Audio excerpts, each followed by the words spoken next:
On arrive, je pense, au bout de la France, au bout du système judiciaire. On arrive au bout de la sécurité. Hein, on vous a dit qu'on allait mettre des caméras partout pour ta sécurité, etc. En fait, on bride ta liberté, mais ta sécurité, tu l'as toujours pas. On est quand même sur des cambrioleurs, là, on va parler de ça, qui ont été interpellés 2 fois en 2 jours, puis relâchés. Ah, c'est flagrance. Ils ont été interpellés 2 fois en 2 jours, ils ont cambriolé, relâchés. A raison, la justice est surchargée. Alors, petit conseil, la justice, si vous arrêtiez de relâcher des délinquants dans la nature, bah vous auriez pas à les juger 50 fois dans l'année. Vous serez peut-être 50 fois moins surchargé du coup. On va faire le tour de tout ça. 2 cambrioleurs interpellés 2 fois en 2 jours, puis remis en liberté. Un magistrat justifie cette décision en expliquant qu'en Île-de-France, les audiences de comparution immédiate sont surchargées. Oh merde alors, la justice ne peut donc plus faire son travail. C'est d'une tristesse absolue. Tout commence aux alentours de 15h le mercredi 17 septembre dernier à Arcueil, Val-de-Marne. La police est alertée d'une tentative de cambriolage en cours.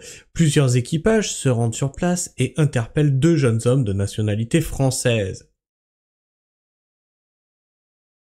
Ok. De nationalité française. Marley S, 19 ans, et Erwan P, 18 ans. Les noms ont été changés ou... Non, je pose des questions. Ils sont tous 2 placés en garde à vue au commissariat d'Arcueil, puis libérés le lendemain avec une convocation ultérieure devant la justice, sous la forme d'une comparution avec reconnaissance préalable de culpabilité. Sauf que quelques heures après leur libération, le jeudi 18 septembre, vers 20h, rebelote. Ils sont lâchés à 18h, 2 heures après, ils recambriolent. C'est incroyable. 2 heures après! Rebelote, cette fois, c'est une habitante de Saint-Cloud, Hauts-de-Seine, qui signale à la police que 2 silhouettes masculines suspectes sont en train de sonner, puis de tenter d'ouvrir le portail d'un pavillon.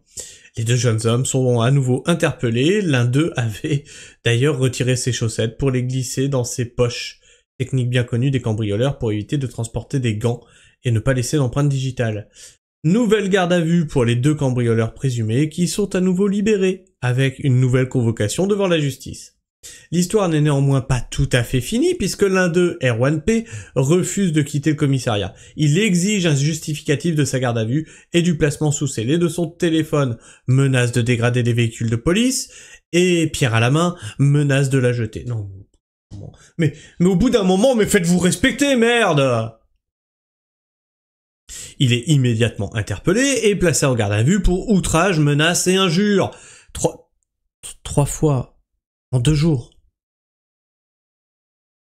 À l'issue de sa garde à vue, il est de nouveau été libéré avec une convocation devant la justice pour le 26 juin 2026. 2026. Ça va, hein, tranquille. Hein. Dans 9 mois donc, au grand étonnement d'une victime présumée.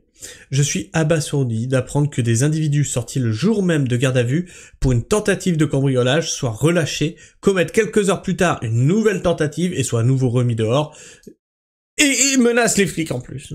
Tout va bien.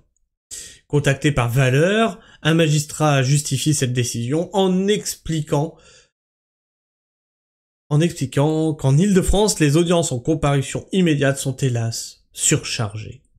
Les parquetiers sont obligés d'arbitrer entre un cambrioleur au casier léger et les grosses violences conjugales ou du trafic de stupéfiants avec de gros casiers. Vous n'hésitez pas longtemps. Si vous arrêtiez de les relâcher. Je sais pas moi, ça pourrait peut-être régler le problème. Qu'est-ce qui se dit dans les commentaires? Par contre, si tu les tabasses pour te défendre, on va trouver un créneau pour te juger. Mais clairement, c'est ça le pire, c'est...